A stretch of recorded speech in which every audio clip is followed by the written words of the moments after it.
Olá, bem-vindo ao nosso canal.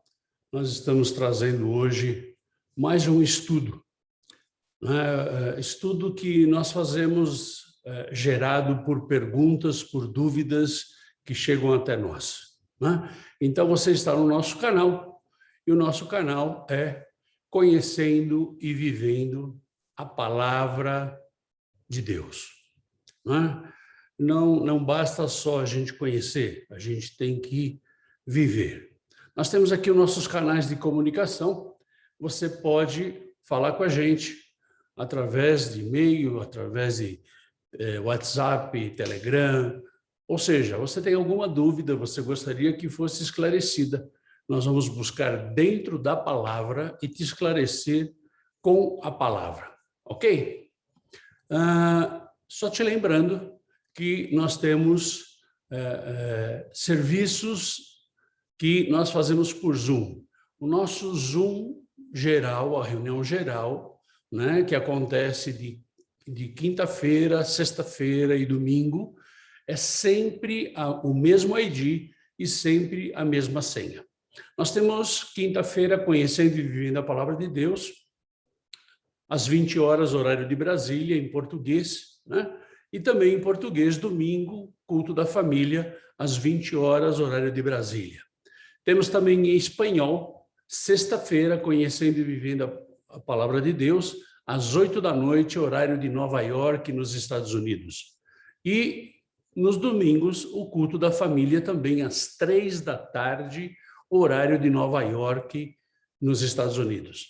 Bom, de terça e quarta, nós temos agenda aberta para conversar com você. Se você tem uma dúvida, se você quer uma explicação separada, você pode entrar em contato com a gente. Através daqueles nossos contatos, você pode marcar o dia e a hora e nós vamos fazer uma reunião com você. Pode ser uma reunião individual, pode ser uma reunião com casais. Enfim, nós estamos aqui para ajudá-los, ok? Vamos seguir aqui.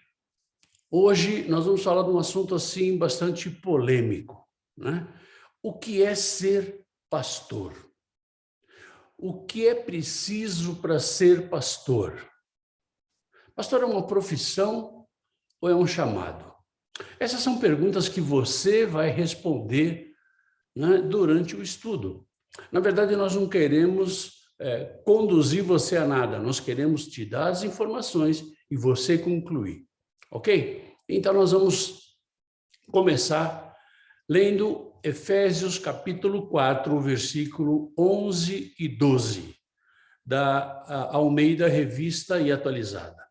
E ele mesmo concedeu uns para apóstolos, outros para profetas, outros para evangelistas e outros para pastores e mestres, com vista ao aperfeiçoamento dos santos, para o desempenho do seu serviço, para a edificação do corpo de Cristo. Quem foi, ou quem, quando Paulo escreve aos Efésios, ele fala assim, e ele mesmo concedeu. Quem é ele? O Deus Todo-Poderoso. Nós vimos na semana passada os nomes de Deus, né? E vimos que ele é o Jeová Jireh, o Jeová Rafá, o Jeová Siquinidu. Ele é o Deus Todo-Poderoso. Ele é o Eu Sou. É o Deus que concedeu a cada um. Deus tem um chamado a cada um. Ele não vai chamar todo mundo para ser apóstolo, todo mundo para ser profeta, todo mundo para ser evangelista. Não, não, não. E quando ele chama com vistas o quê? Ao aperfeiçoamento dos santos, para a edificação do corpo de Cristo. Ou seja, ele não vai te chamar só para te dar um título. Ele não vai te dar só um título para que você fique contente. Vamos definir cada um destes chamados. Eles continuam existindo? Nós vamos ver. Pela definição, você vai concluir se eles estão existindo ou não. Apóstolo. O que significa apóstolo? Apóstolo foi criado por Jesus, né? Foi criado por Deus para expansão da igreja. Então, se você vê a vida de Paulo, por exemplo, Paulo criou a igreja em Roma, na Galácia, em Éfeso, em todo lugar. Então, ele era um apóstolo. O apóstolo é aquele que vai cuidar da expansão da igreja. Podemos ter apóstolos hoje? Vamos ver uma definição básica que Jesus dá em Mateus capítulo 10, versículo 11. Tendo chamado os seus 12 discípulos, deu-lhes Jesus autoridade sobre espíritos imundos para os expelir e para curar toda sorte de doenças e enfermidades. Temos homens com essas características hoje? Antes da pandemia, nós tínhamos aí um monte de gente que curava, que cego enxergava, que paralítico andava. E nessa pandemia a gente não vê mais essas curas. O que será que aconteceu? Será que as curas existiam mesmo? Ou, na verdade, as curas não existiam? Ou seja, cada ministério Deus deu para um fim proveitoso. E Deus deu uma autoridade. Então, você vai me dizer se nós podemos ter apóstolos hoje ou não. Homens que tenham estas características. Profetas. Profeta é aquele que testifica do que há de vir. Em Mateus capítulo 11, versículo 9, Jesus fala assim: mas para que saístes? Para ver um profeta? Sim, eu vos digo, e muito mais que profeta. Ou seja, Jesus estava falando aqui de João Batista. João Batista foi aquele que antecedeu a Jesus. João Batista ele veio para testificar do que havia de vir. João Batista foi aquele que abriu o caminho para que Jesus viesse. João Batista pregava o quê? O arrependimento. E muitas vezes nós vamos procurar profetas e esquecendo que Jesus é o maior deles. Jesus, ele pode e ele vai fazer mais do que qualquer outro profeta. João Batista cumpriu o seu propósito, que era de anunciar a Jesus. Ele cumpriu o seu propósito. Mas, pastor, a gente pode ter profetas hoje? Profeta é aquele que testifica do que há de vir. Na verdade, você tem que tomar muito cuidado. Por quê? Porque, na verdade, nem todos que dizem Senhor, Senhor, entrarão no reino dos céus. Então, nós temos que buscar muita sabedoria e discernimento do Espírito para nós sabermos se aquela profecia ou aquela pessoa que está trazendo aquela palavra é uma palavra de Deus. Não é uma palavra que agrade os nossos ouvidos. Ou seja, Jesus é o maior dos profetas. Evangelista. Evangelista é o que prega o evangelho, mas ele não participa do governo da igreja. Evangelista, ele é um pregador. Em 2 Timóteo, capítulo 4, versículo 5, a palavra do Senhor diz assim: tu, porém, sê sóbrio em todas as coisas, suporta as aflições, faz o trabalho de um evangelista, cumpre cabalmente o seu ministério. Ou seja, seja sóbrio. Ser sóbrio, o que é? Pastor, ser sóbrio é aquele que não está embriagado. Não, ser sóbrio é aquele que tem atitudes sóbrias. É aquele que tem o Espírito Santo conduzindo a sua vida. Ser sóbrio. Suporta as aflições. Na verdade, no mundo tereis aflições, é o que disse Jesus. Mas ele fala assim, suporta as aflições e prega. Não só prega, mas testifique a palavra. Nosso canal chama Conhecendo e Vivendo a Palavra de Deus. Não basta só pregar. Pregar qualquer um pode pregar.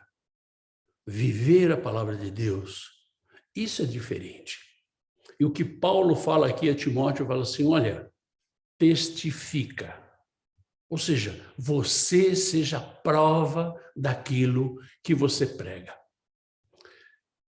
Um outro ministério que Deus fala, separa lá em Efésios, é o de mestre. Mestre é aquele que ensina. Mateus capítulo 28, 20, diz assim, Jesus falando, ensinando a guardar todas as coisas que vos tenho ordenado. E eis que estou convosco todos os dias até a consumação dos séculos. Jesus estava falando que ele ensinava e que ele estaria com você. Paulo, em Romanos 2, 21, ele fala, tu, porém, que ensinas a outro, não te ensinas a ti mesmo. Tu que pregas que não se deve furtar, furtas. É o que nós acabamos de falar, né? Nós temos que viver a palavra. Nós temos aí no Brasil, nós temos um ditado que diz, faça o que eu mando, mas não faça o que eu faço. E, na verdade, a palavra do Senhor é exatamente o contrário. Aquilo que eu falo é aquilo que eu vivo. Então, quando você ministra a palavra, quando você ensina a palavra, quando você prega a palavra, na verdade, você prega primeiro para você. Então, você tem que se ensinar primeiro. E você tem que viver a palavra do Senhor. Em 1 Coríntios 2:13, Paulo fala, disso também falamos, não em palavras ensinadas pela sabedoria humana, mas ensinadas pelo Espírito, conferindo coisas espirituais com espirituais. O mestre é aquele que ensina. E, na verdade, nós não ensinamos pela nossa lógica humana. As coisas de Deus, elas não têm a lógica humana, ela tem a lógica espiritual. E quando nós ensinamos revelações que o Espírito Santo faz a cada um de nós. Coisas espirituais com espirituais. O mestre ensina. Em 2 Timóteo 3, 16 e 17 diz assim, toda a escritura é inspirada por Deus e útil para o ensino, para a repreensão, para a correção, para a educação na justiça, a fim de que o homem de Deus seja perfeito e perfeitamente habilitado para toda boa obra. Ou seja, a palavra de Deus ela não é só para repreensão, somente para correção, ela é para admoestação. Né? A palavra de Deus ela tem que estar impregnada na nossa vida, né? Para que o homem de Deus seja perfeito e perfeitamente habilitado. Em Tito capítulo 2, versículos 7 e 8, torna-te pessoalmente padrão de boas obras. No ensino, mostra integridade, reverência, linguagem sadia e irrepreensível, para que o adversário seja envergonhado, não tendo indignidade nenhuma que dizer a vosso respeito. Nós temos visto aí muitos pregadores que contam piadas, né, quando estão pregando. Muitos pregadores que falam até palavras obscenas quando estão pregando. E a palavra do Senhor diz que a nossa linguagem tem que ser sadia e irrepreensível. Nós temos que ter reverência à palavra. Nós temos que entender o Deus que nós servimos. Em Tiago capítulo 3, versículo 1, ele fala assim, meus irmãos, não vos torneis muitos de vós, mestres, sabendo que havemos de receber maior juízo. Ou seja, aquele que ensina, ele vai receber um juízo maior. Se você ensinou certo, menos mal. Se você ensinou errado, você tem um problema. Aquele que ensinou, aquele que por seu ensinamento desviou pessoas do caminho do Senhor, você está com um problema. Você vai ser julgado com maior juízo. Então, para ensinar, nós temos que ter o chamado. Nem todos são chamados para ensinar. Pastores, João capítulo 21, versículos 15 e 16 diz assim: depois de terem comido, perguntou Jesus a Simão Pedro: Simão, filho de João, amas-me mais do que a estes outros? Ele respondeu: sim, Senhor, tu sabes que te amo. Ele lhe disse: apacenta os meus cordeiros. Tornou a perguntar-lhe pela segunda vez: Simão, filho de João, tu me amas? E ele respondeu: sim, Senhor, tu sabes que eu te amo. Disse-lhe Jesus: pastoreia as minhas ovelhas. Esse é um texto clássico de Jesus interpelando a Pedro, né?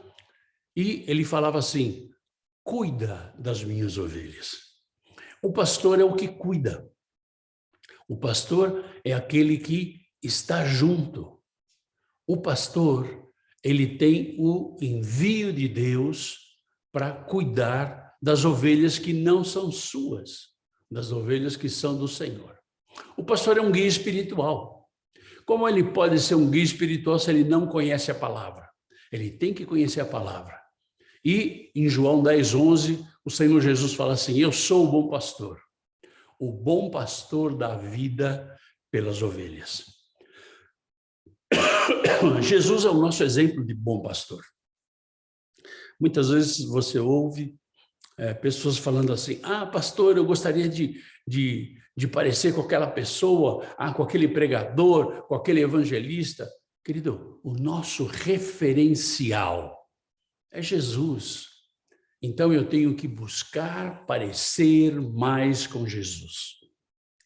Um pastor, para seguir espiritual, ele tem que ter como referência Jesus. Ele tem que ser muito parecido com Jesus. O pastor, ele prega a palavra de Deus. Em 2 Timóteo capítulo 4, versículo 2, prega a palavra, insta, quer seja oportuno, quer não. Corrige, repreende, exorta com toda longanimidade e doutrina. Na verdade, a gente pega esse texto, né? Muita gente pega esse texto e fala: corrige, repreende, exorta. Não, calma. E para por aí. Mas Paulo continua: com toda longanimidade, com ânimo longo. O pastor, ele tem que conhecer a palavra. Ele não pode simplesmente ter um overview da palavra, ter assim só uma visão geral. Ele tem que conhecer a palavra.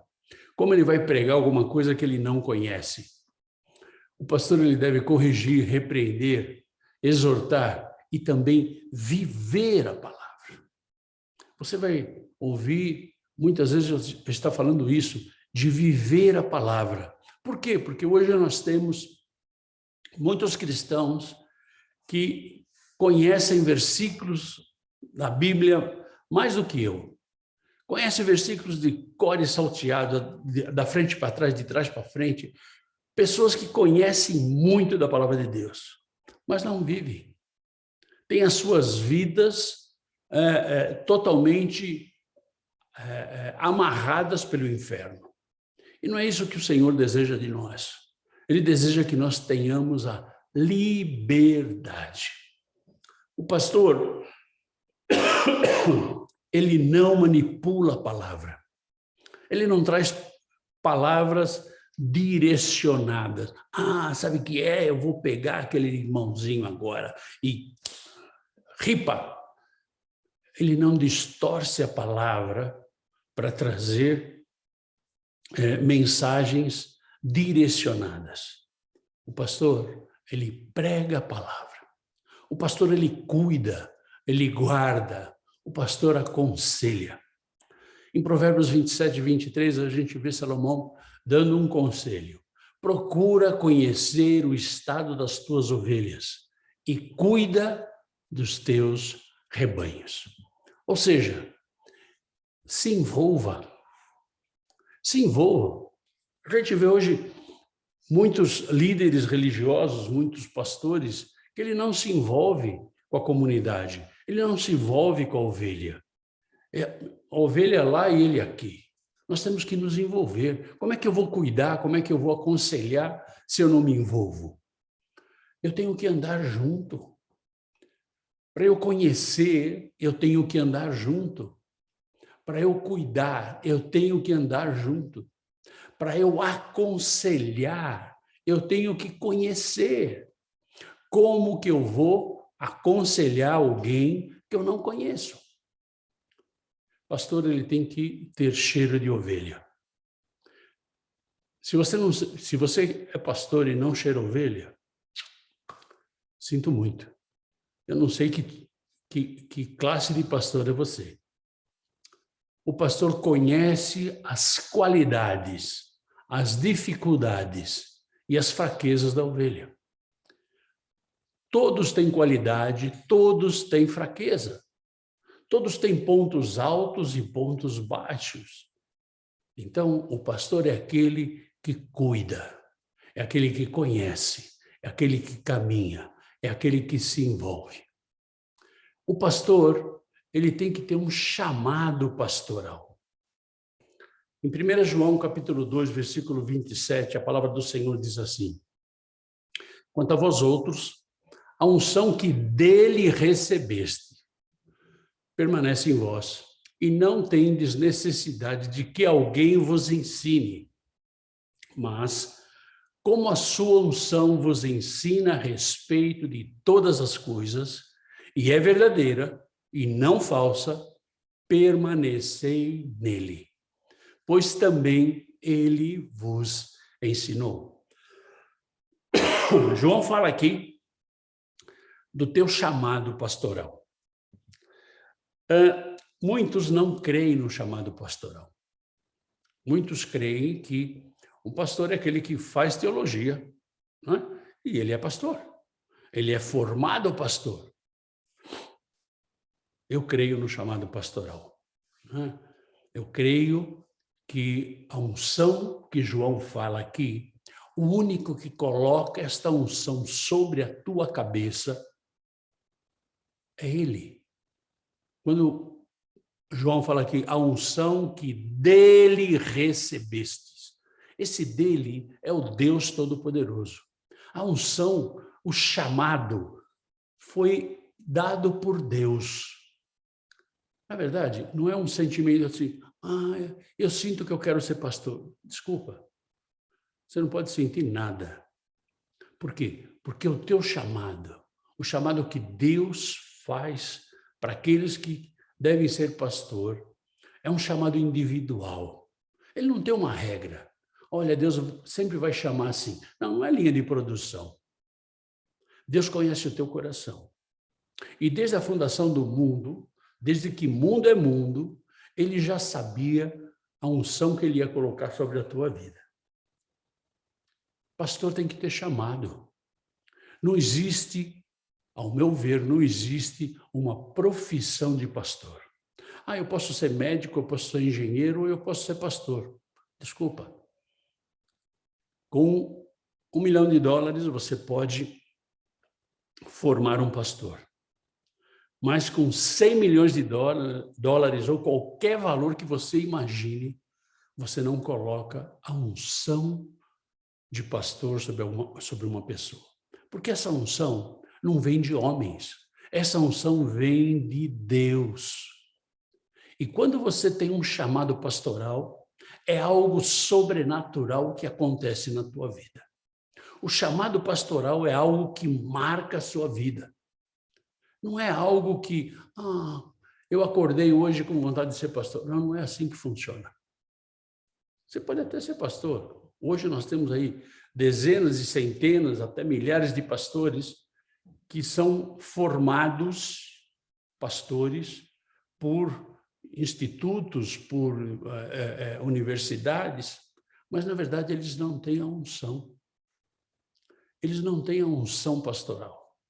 O chamado pastoral. Em Atos 20 e 24,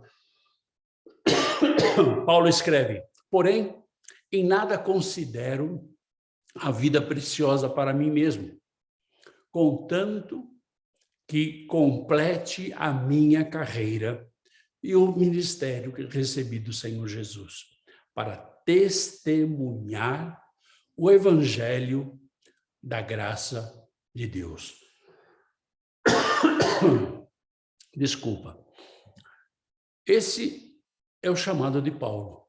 E você lembra como está registrado o chamado de Paulo lá em Atos dos Apóstolos? Paulo ia no caminho de Damasco e, de repente, aparece um grande clarão na sua frente. E ele é impactado por aquele clarão. E ele cai do seu cavalo, porque ele estava em cima do cavalo, ele cai do seu cavalo cego. E Jesus fala para ele: Paulo, por que me persegues? O teu chamado pastoral é algo sobrenatural. Não é algo que vem porque você sentiu, não é algo que vem porque alguém falou para você. Não. Deus tem que chamar você. E ele vai chamar de uma forma sobrenatural, assim como fez com Paulo. E ser pastor, né, ter um ministério pastoral, significa o chamado de Deus para um homem viver, sofrer e morrer prazerosamente por amor a Cristo e ao Evangelho. Na verdade, muitos acham que, como ter uma profissão de pastor, eu vou ganhar muito, eu vou estar muito bem. Querido, na verdade, se você vê a vida de Paulo antes e depois do seu chamado, antes ele tinha acesso ao sinédrio, ele tinha acesso em todos os lugares. Paulo tinha abundância. E aí, quando veio o chamado de Paulo, você vê o quê? Você vê Paulo no cárcere, você vê Paulo sendo açoitado, você vê Paulo sendo corrido das cidades, você vê Paulo tendo que fazer tendas para se sustentar. O chamado de Deus para um homem viver, sofrer e morrer prazerosamente por amor a Cristo e ao Evangelho. Esse é o ministério pastoral. Se você imagina que ministério pastoral é você mandar nas pessoas, é você ter uma igreja, esquece, pode parar. Ministério pastoral é você ter um chamado. E esse chamado você usar para ajudar as pessoas. Tipos de trabalho pastoral. Nós temos 2 tipos de trabalho pastoral. Nós temos aquele pastor de tempo parcial. O pastor de tempo parcial é aquele pastor que trabalha ou que tem o seu negócio, né, para se sustentar a sua família. O pastor de tempo parcial, a maioria das vezes, é aquele pastor em que está numa igreja, numa comunidade, num grupo de irmãos, que essa igreja, essa comunidade ou esse grupo de irmãos não tem condições de manter o pastor. Então, ele fica parte no seu trabalho e parte do seu tempo na igreja, cuidando das coisas do Senhor. Está certo ou está errado? Querido, eu não vou entrar nesse mérito, né? Porque cada situação é uma situação. Então, a gente não pode dizer que está certo ou que está errado. E tem o pastor de tempo integral. O pastor de tempo integral é aquele que tem todo o seu tempo voltado para o seu chamado, todo o seu tempo voltado para cuidar da igreja, para cuidar das ovelhas, para aconselhar, para visitar, para ir no hospital. Esse é o pastor de tempo integral. E um pastor de tempo integral? quando vai existir. Ou quando ele tem uma renda que possa mantê-lo, né? Ou quando ele está numa igreja, numa comunidade ou num grupo de irmãos que tem uma renda suficiente para mantê-lo. Então, pastor, mas qual é o salário do pastor integral?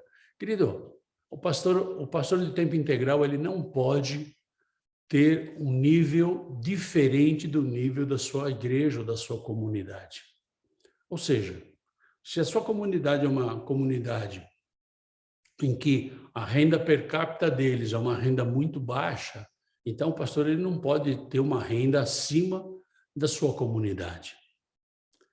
Da mesma forma, se você está numa igreja, numa comunidade em que a renda é muito alta, esse pastor não pode estar muito abaixo. Então, na verdade, quem vai determinar isso é a própria comunidade. Lembrando que o pastor ele não é um empregado da igreja, ele tem um ministério e ele quer fazer o seu ministério caminhar. Em Tiago, capítulo 5, versículo 4, Tiago fala assim: eis que o salário dos trabalhadores que ceifaram os vossos campos e por vós foi retido com fraude. Está clamando. E os clamores dos ceifeiros penetraram até aos ouvidos do Senhor dos Exércitos. Aqui, Tiago está relatando uma situação de alguém que trabalhou e o seu salário foi retido pelo seu senhor.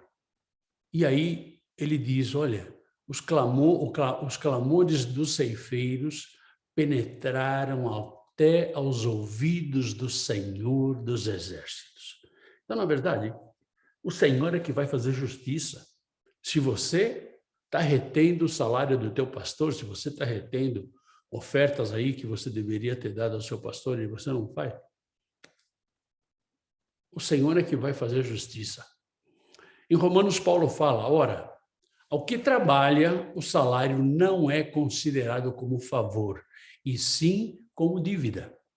Na verdade, se o pastor ele está em tempo integral e ele trabalha para a igreja, e ele tem atividades na igreja, e ele cuida do povo, e ele visita o povo, ele está trabalhando, isso é um trabalho. Então, isso não é um salário, né? Isso passa a ser uma dívida. Então, na verdade, eu não estou querendo aqui polemizar se o pastor tem que ser em tempo integral e tempo parcial, qual seria o salário base do pastor. Não, isso aí quem tem que determinar é cada comunidade, é cada igreja, né? É juntamente com o pastor. Lembrando, de novo, que o pastor ele não é empregado da igreja. Um resumo das qualificações, né? Títulos e funções que normalmente a gente vê, né, nas igrejas, né? Nós temos os diáconos, que cuidam da administração da igreja e ajuda as viúvas e necessitados. Ou seja, cada função ela não tem numa escala vamos dizer assim, de importância, nenhuma é mais importante que a outra. São funções, todas estão iguais. Nós temos os diáconos, nós temos os presbíteros, que cuidam da parte espiritual. O presbítero é um copastor, né? A palavra do Senhor fala que se você tem alguém enfermo na tua casa, chame os presbíteros para que orem e unja. Ou seja, ele é um copastor. Mas ele é melhor do que o diácono? Não, ele tem a função de cuidar da parte espiritual, para ajudar o pastor. Você tem o pastor que ele tem a função de pastorear as ovelhas, de cuidar, de estar junto com as ovelhas, de aconselhar as ovelhas, de suprir a necessidade espiritual da ovelha. Ele tem que estar junto. E você tem o bispo que também ele pastoreia as ovelhas, e pastoreia pastores. Vou explicar. Imagina que você tem uma igreja, que dessa igreja surgiram diversas congregações. E essas congregações, elas foram crescendo, e aí as congregações viraram igreja. Então, existe uma igreja central e existe as congregações, que são as igrejas que foram geradas por essa igreja central. Então, cada igreja tem um pastor. E aí, a igreja central, ela pode ter o título de bispo ou não, né? Mas a igreja central é que é responsável por pastorear os pastores dessa igreja. Por isso ele é chamado de bispo. Bom, nesse resumo de qualificações, nós temos o que resume todas as qualificações de todos aqueles que querem servir ao Senhor, que está em 1 Timóteo, capítulo 3, versículo de 1 a 13. Ele começa assim: fiel é a palavra. Se alguém aspira ao episcopado, excelente obra almeja. É necessário, portanto, que o bispo seja irrepreensível, esposo de uma só mulher. Ele não pode estar casado com 2, 3 mulheres. Ele seja irrepreensível, seu comportamento seja irrepreensível. Ele seja temperante, sóbrio, não um cara louco que sai fazendo loucura, que se irrita por qualquer coisa. Ele tem que ser modesto, ele tem que ser hospitaleiro. Hospitaleiro é aquele que recebe as pessoas, né? Ele tem que estar apto para ensinar. Ou seja, o pastor, ele tem, não é uma regra, mas a maioria dos pastores, ele também tem um chamado de mestre. Então, aqui,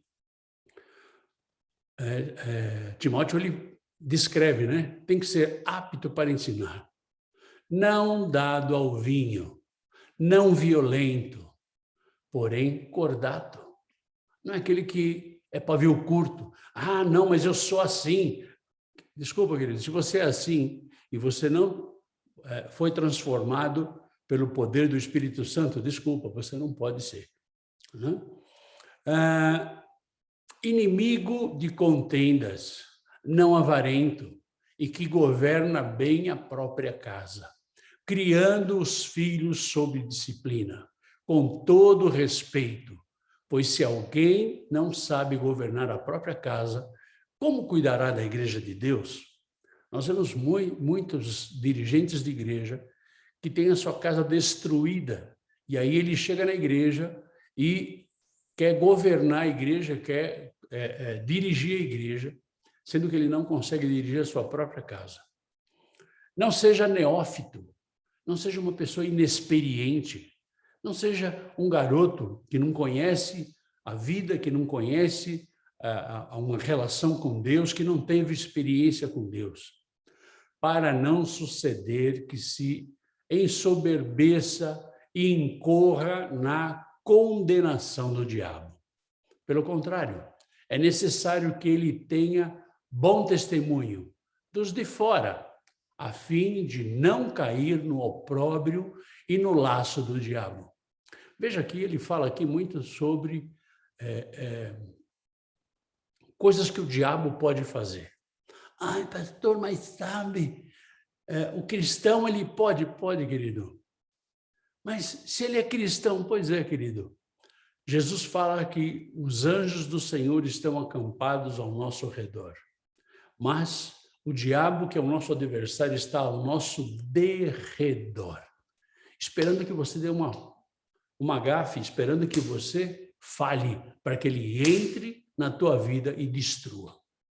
Ele continua aqui: semelhantemente quanto aos diáconos, é necessário que sejam respeitáveis, de uma só palavra, não inclinados a muito vinho, não cobiçosos de sórdida ganância, conservando o ministério da fé com a consciência limpa. Na verdade, essas instruções que Paulo dá a Timóteo aqui são para todas aquelas qualificações que nós vimos. É para o diácono, é para o presbítero, é para o pastor, é para o bispo. Né? São coisas que nós temos que tomar cuidado, tomar muito cuidado. Também sejam estes, primeiramente, experimentados. Ah, não é porque ele é meu amigo, ele vai ser um diácono. Não, ele tem que ser experimentado, né? Para ver se realmente ele tem condições de exercer a diaconia. Se mostrarem irrepreensíveis, exerçam o diaconato. Se mostrarem irrepreensíveis, exerçam o diaconato. Da mesma sorte quanto às mulheres, é necessário que sejam elas respeitáveis, não maldizentes, temperantes e fiéis em tudo.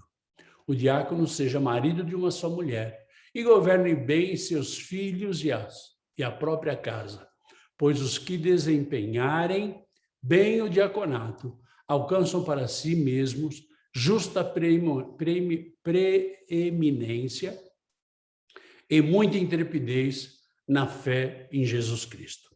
Ou seja, a palavra aqui é muito clara, muito clara. Ou seja, eu não posso ter um diácono que não seja experimentado. Eu não posso ter um diácono que tenha 2, 3, 4 mulheres. Eu não posso ter um diácono em que ele seja uma pessoa egoísta. E o bispo igual, e o pastor igual, e o presbítero igual. Então, esse é um resumo das qualificações que nós temos para um pastor. E voltamos a falar do chamado pastoral. Ministério pastoral, o chamado de Deus para um homem viver, sofrer e morrer prazerosamente por amor a Cristo e ao Evangelho. Então, se você vê pastores que são muito ricos, pastores que têm casas para tudo quanto é lugar, e gente da sua igreja está sofrendo, algo está errado com esse pastor. Algo está errado com esse chamado pastoral, se é que ele tem algum chamado pastoral. Eu creio que agora você pode responder as questões que estavam lá no início, que nós fizemos. Né? Você responde. Você que vai dizer. Né? E você que vai buscar aquele que realmente é um pastor que tem o chamado pastoral. Obrigado por você ter estado conosco até aqui. Você tem aí embaixo os nossos endereços, faça o seu comentário, faça a sua pergunta, coloque questões e, em nome de Jesus, nós vamos estar aqui te respondendo. Tá bom, querido? Que Deus te abençoe, que Deus te guarde e até o próximo vídeo, em nome de Jesus. Fica na paz. Tchau, tchau.